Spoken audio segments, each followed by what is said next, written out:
Assalamualaikum warahmatullahi wabarakatuh. Salam jumpa dengan wong santun. Kali ini saya ingin membahas tentang hukum ghosab atau gasab.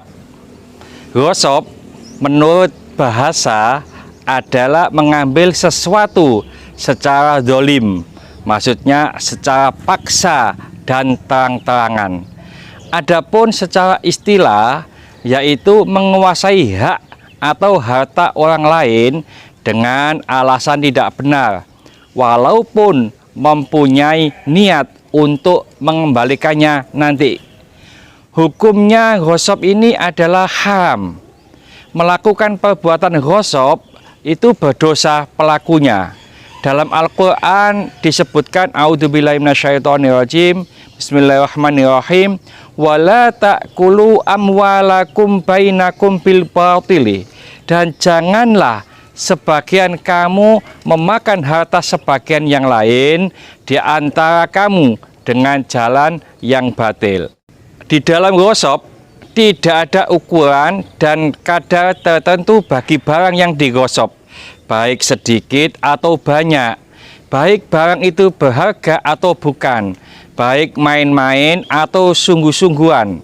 Dalam hadis disebutkan, hadis ini diriwayatkan oleh Imam Baihaqi dan Imam At-Tabrani, bahwasanya Rasulullah Shallallahu Alaihi Wasallam pernah bersabda, la ya'khudhu ahadukum mata akhihi la'ibal jiddi, wa idza akhadha ahadukum asa akhihi falyuraddaha ilaihi. Janganlah salah seorang dari kalian mengambil barang saudaranya tidak dengan main-main, tidak pula dengan sungguhan. Barang siapa mengambil tongkat saudaranya, hendaklah ia mengembalikannya. Orang yang merebut tanah, yakni dengan sengaja menanam tanaman atau pepohonan, maka hasil tanamannya harus diserahkan kepada pemilik tanah. Dan apabila si pemilik tanah menyuruh untuk mencabut tanaman yang ditanam, maka yang menanam tidak mendapat apa-apa.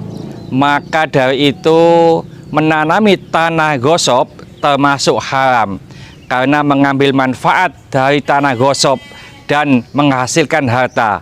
Dalam hadis riwayat Abu Dawud, Tirmidzi dan lainnya, Rasulullah Shallallahu Alaihi Wasallam pernah bersabda, man zara'a fi ardi qaumin bi ghairi idnihim falaysa lahu minaz zar'i syai'un wa lahu nafaqatuhu. Barang siapa yang menanam di atas tanah kaum dengan tanpa izinnya, maka ia tidak mempunyai bagian sedikit pun dari tanaman itu. Ia hanya mendapatkan nafkahnya. Apabila yang dighosabnya itu berbentuk sebidang tanah, kemudian dibangun rumah di atasnya, atau tanah itu dijadikan lahan pertanian, maka jumhur ulama sepakat mengatakan bahwa tanah itu harus dikembalikan. Rumah dan tanaman yang ada di atasnya harus dimusnahkan atau dikembalikan kepada orang yang dighosab, karena ancamannya sangat-sangat berat bagi orang yang mengambil tanah orang lain yang bukan haknya. Ada hadis riwayat Bukhari bahwasanya Rasulullah Shallallahu Alaihi Wasallam pernah bersabda, man akhata syai'an minal ardi bi ghairi haqqihi khusifa bihi yaumal qiyamah ila sab'i arda'ina. Barang siapa yang mengambil sesuatu sebidang tanah dari bumi ini yang bukan haknya, maka pada hari kiamat nanti dia akan dibenamkan sampai 7 bumi.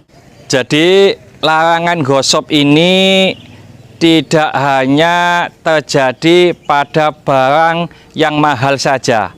Barang sekecil apapun, barang sedikit apapun, kalau ia mengambil atau memanfaatkan tanpa izin yang memiliki, itu namanya ghosab. Sebagai contoh, kami pernah ke Masjid Al-Akbar Surabaya yang mana di Masjid Al-Akbar Surabaya itu bapak-bapak atau orang laki-laki wudhunya itu keluar dulu, harus memakai sendal. Lalu kalau ada orang yang sholat di sana memakai sepatu, beliau akan wudhu, maka ia akan memakai sandal orang yang ada di situ. Nah, memakai sandal orang yang ada di situ tanpa sepengetahuan, tanpa izinnya, maka ini adalah gosop. Meskipun dia memanfaatkannya untuk berwudu. Kenapa? Karena di suatu ketika orang yang memiliki sandal ini mau wudu, lalu dia melihat sandalnya tidak ada, dia akan kecewa, dia akan marah. Inilah yang namanya gosop. Atau seumpama di bantaran kali ini ada orang yang menanam tanaman atau mendirikan bangunan, padahal ini bukan tanahnya, maka ini juga termasuk gosop. Dan tanaman ini boleh dimusnahkan, bangunan yang ada di atas ini boleh dimusnahkan kalau orang yang memiliki tanah menghendakinya. Mudah-mudahan kita dijauhkan oleh Allah dari sifat gosop. Dan mudah-mudahan sedikit ini dibarengi hidayah oleh Allah Subhanahu wa Ta'ala. Mudah-mudahan bermanfaat bagi kita semuanya. Sampai jumpa di video akan datang. Akhir kalam, assalamualaikum warahmatullahi wabarakatuh. Salam wong santun. Terima kasih kami sampaikan kepada Bapak, Ibu, Saudara yang telah menonton video kami. Mudah-mudahan bermanfaat bagi kita semuanya. Dan siapa saja yang menonton video kami doakan mudah-mudahan Allah memberikan rezeki yang banyak, yang halal, yang barokah. Dan mudah-mudahan usianya berkah, umurnya berkah, usahanya berkah, rumah tangganya berkah. Dan siapa saja yang menonton video kami doakan seperti ini. Ya Allah, barang siapa saja yang menonton video kami, mudah-mudahan Engkau takdirkan, mudah-mudahan Engkau permudah bisa berziarah ke Mekah Madinah dengan cepat, dengan segera dalam rangka beribadah haji atau umrah berulang kali ya Allah. Dan siapa saja yang menonton video kami dan mau memahaminya serta mengamalkannya, mudah-mudahan Allah mematikan dalam keadaan husnul khotimah, dan mudah-mudahan Allah mengampuni segala dosa-dosanya, dan mudah-mudahan Allah menerima segala amal ibadahnya, dan kelak akan ditempatkan di tempat yang mulia di sisi Allah Subhanahu wa Ta'ala.